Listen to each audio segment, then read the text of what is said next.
Stats-wise is Ascended the best gear in the game, and sooner or later you end up making at least one set.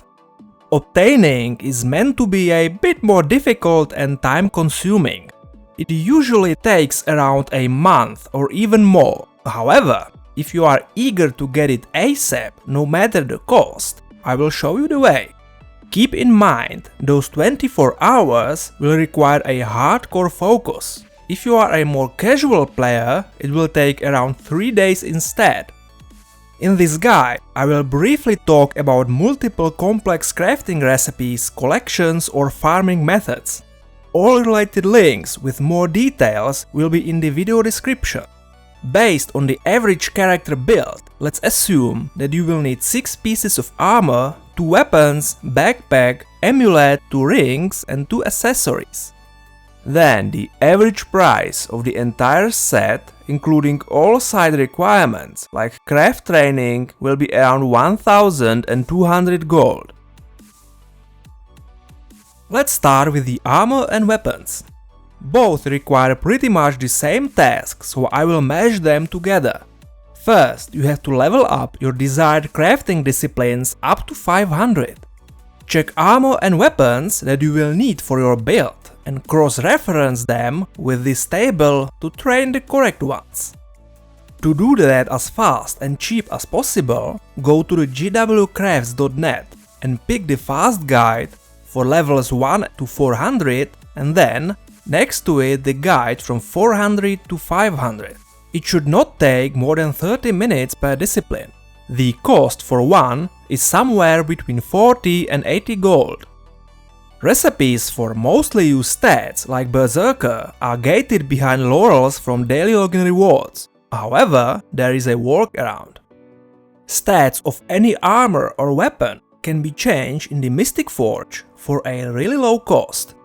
So, instead of waiting, we will buy recipes with different stats that are available on the trading post.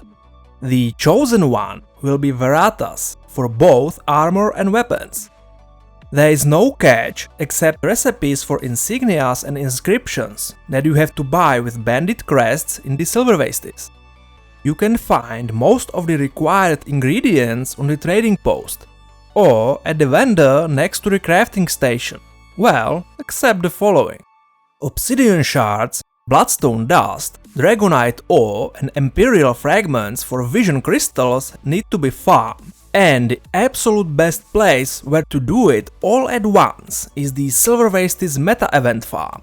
There is always some squad doing it. Just look into the LFG under the Central Tyria section. The farm itself is very simple. You constantly circle the map, usually counterclockwise, between all 4 keeps, tagging all events along the way. Then follows the breach under those keeps, short break and final bosses on the west. After that follow the commander, kill several champions and finally follow the commander again for the chest farm. And repeat.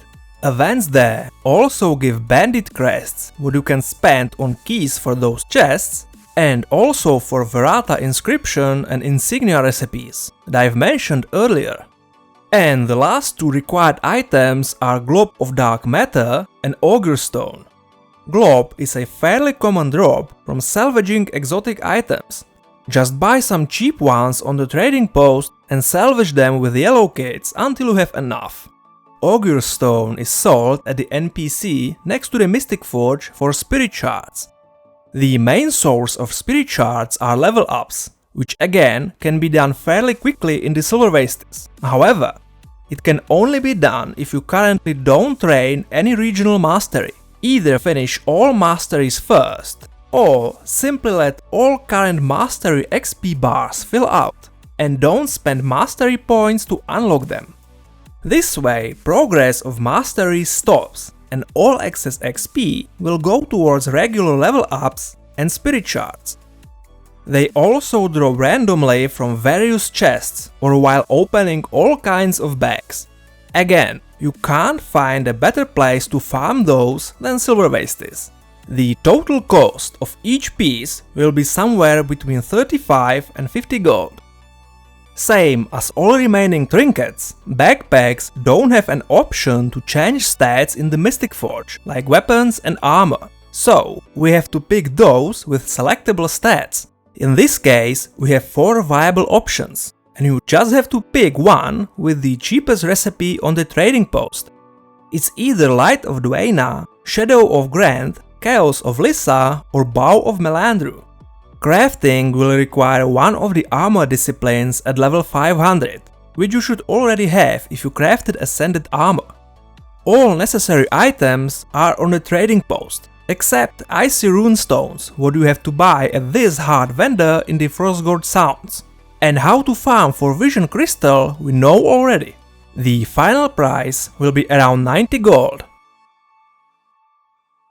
For the amulet, we will pick the Vial of Sword.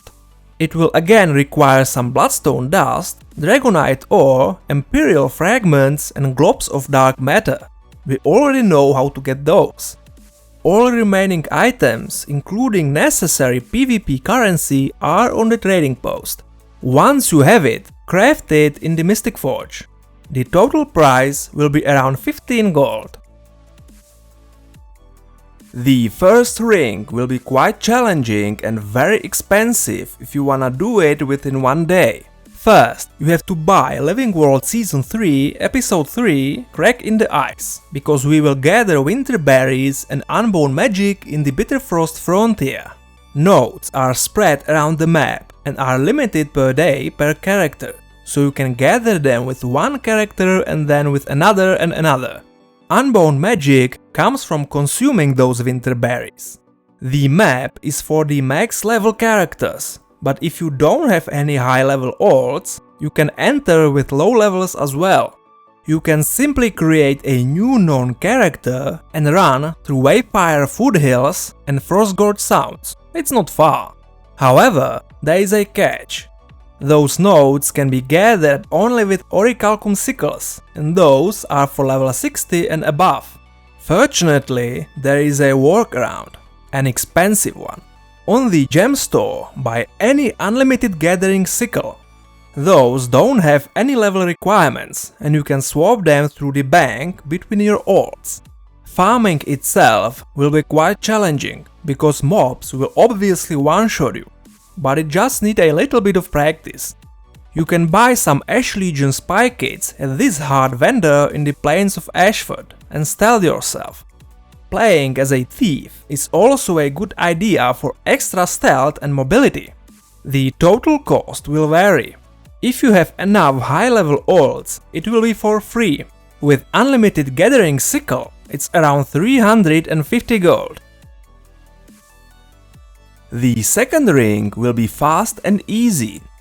Buy the Living World Season 3 Episode 2 Rising Flames and play the story until you get into the Ember Bay.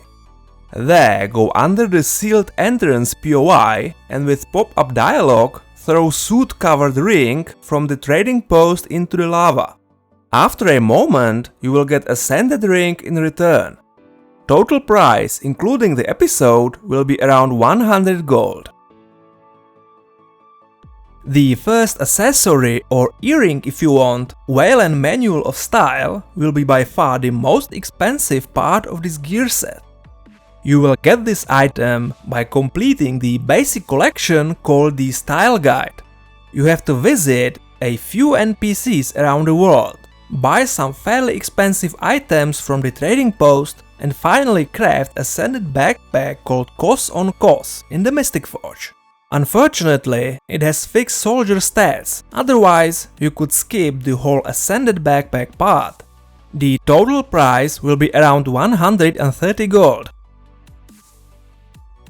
And finally, the second accessory.